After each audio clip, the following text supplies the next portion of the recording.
الرحمن الرحیم۔ صحیح مسلم حدیث نمبر 475۔ ابو کامل فضیل بن حسین جہدری اور محمد بن عبید نے کہا، الفاظ ابو کامل کے ہیں، ہمیں ابو عوانہ نے قتادہ سے حدیث سنائی، انہوں نے حضرت انس بن مالک رضی اللہ تعالی عنہ سے روایت کی، انہوں نے کہا کہ رسول اللہ صلی اللہ علیہ وسلم نے فرمایا، اللہ تعالیٰ قیامت کے دن لوگوں کو جمع کرے گا اور وہ اس بات پر فکر مند ہوں گے کہ اس دن کی سختیوں سے کیسے نجات پائی جائے گی۔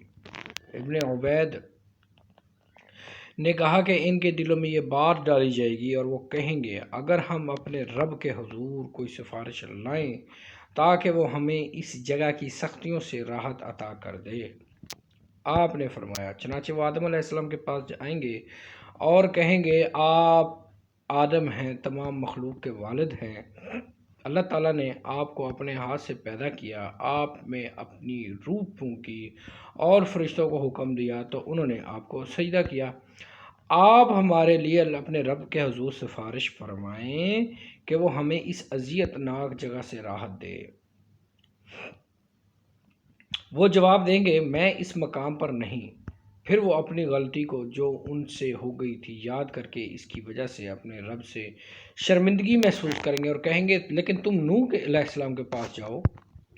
نوح علیہ السلام کے پاس جاؤ، وہ پہلے رسول ہیں جنہیں اللہ تعالیٰ نے لوگوں کی طرف مبعوث فرمایا۔ آپ نے فرمایا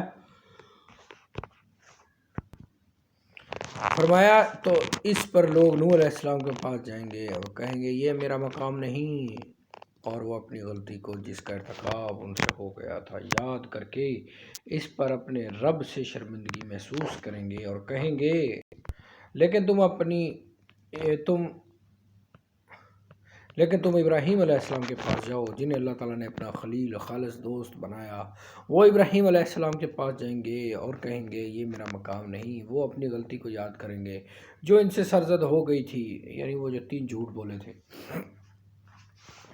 اور اس پر اپنے رب سے شرمندہ ہوں گے اور کہیں گے، لیکن تم موسیٰ علیہ السلام کے پاس جاؤ، جن سے اللہ تعالیٰ نے کلام کیا، انہیں تورات عنایت کی۔ لوگ موسیٰ علیہ السلام کی خدمت میں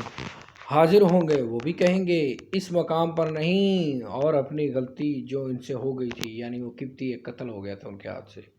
جس کو مکہ مارا تھا اور ادھر ڈھیر کر دیا تھا، اس پر اپنے رب کی شرمندگی محسوس کریں گے اور کہیں گے، لیکن تم روح اللہ اور اس کے کلمہ عیسیٰ علیہ السلام کے پاس جاؤ۔ لوگ روح اللہ اور اس کے کلمہ عیسیٰ علیہ السلام کے پاس جائیں گے، وہ بھی یہی کہیں گے، یہ میرا مقام نہیں، تم محمد صلی اللہ علیہ وسلم کے پاس جاؤ، وہ ایسے برگزیدہ عبد بندے ہیں جس کے اگلے پچھلے گناہ اگر ہوتے بھی تو معاف کیے جا چکے۔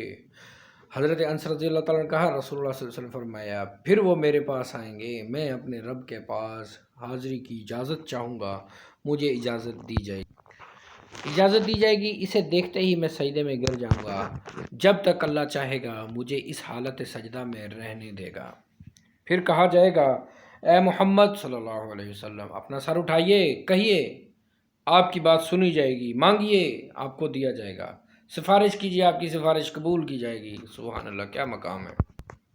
میں سر اٹھاؤں گا اور اپنے رب کی ایسی حمد و ستائش بیان کروں گا جو میرا رب عز و جل خود مجھے سکھائے گا، پھر میں سفارش کروں گا، وہ میرے لیے ایک حد مقرر کر دے گا، میں اس کے مطابق لوگوں کو آگ سے نکال کر جنت میں داخل کروں گا، پھر میں واپس آ کر سجدے میں گر جاؤں گا، اللہ تعالیٰ جب تک چاہے گا مجھے اسی حالت میں رہنے دے گا۔ پھر کہا جائے گا، اپنا سر اٹھائیے، اے محمد صلی اللہ علیہ وسلم، کہیے، آپ کی بات سنی جائے گی، مانگیے، آپ کو ملے گا، سفارش کیجیے، آپ کی سفارش قبول کی جائے گی۔ میں اپنا سر اٹھاؤں گا اور اپنے رب کی حمد و ثنا بیان کروں گا، میرا رب مجھے سکھائے گا، پھر میں سفارش کروں گا اور میرے لیے پھر ایک حد مقرر فرما دے گا، میں ان کو دوزخ سے نکالوں گا اور جنت میں داخل کروں گا۔ حضرت انس رضی اللہ تعالیٰ نے کہا، مجھے یاد نہیں، آپ نے تیسری یا چوتھی بار فرمایا، میں پھر کہوں گا، اے میرے رب، آگ میں ان کے سوا اور کوئی باقی نہیں بچا جنہیں قرآن نے روک لیا، یعنی جن کا دوزخ میں رہنا ہمیشہ رہنا ہے، اللہ کی طرف سے لازمی ہو گیا۔ سبحان اللہ۔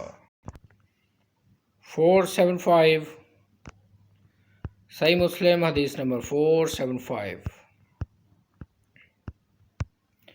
قیامت کا منظر ہے جی، اور لوگ افراتفری کے عالم میں ہیں، اور ایک مصیبت ٹوٹی ہوئی ہے عوام کے اوپر، انسان لوگ انبیاء کرام کے پاس جا رہے ہیں، آدم علیہ السلام سے لے کر عیسیٰ علیہ السلام تک، ریکویسٹ کر رہے ہیں کہ آپ اللہ سے کہیں ہمیں اس مصیبت سے نجات دلائیں۔ پھر وہ رسول اللہ صلی اللہ علیہ وسلم تک پہنچتے ہیں، اور آپ صلی اللہ علیہ وسلم ایک طویل سجدہ کرتے ہیں اور اللہ تعالیٰ کی حمد و ثنا بیان کرتے ہیں، تو اللہ تعالیٰ ان کو ان کی سفارش بھی قبول کرتے ہیں، جو وہ ڈیمانڈ کرتے ہیں اللہ تعالیٰ وہ ڈیمانڈ بھی پوری۔ اس حدیث کا خلاصہ یہی ہے کہ نبی صلی اللہ علیہ وسلم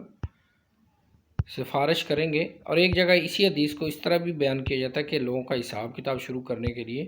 رسول اللہ صلی اللہ علیہ وسلم سفارش کریں گے اور حساب کتاب شروع کیا جائے گا۔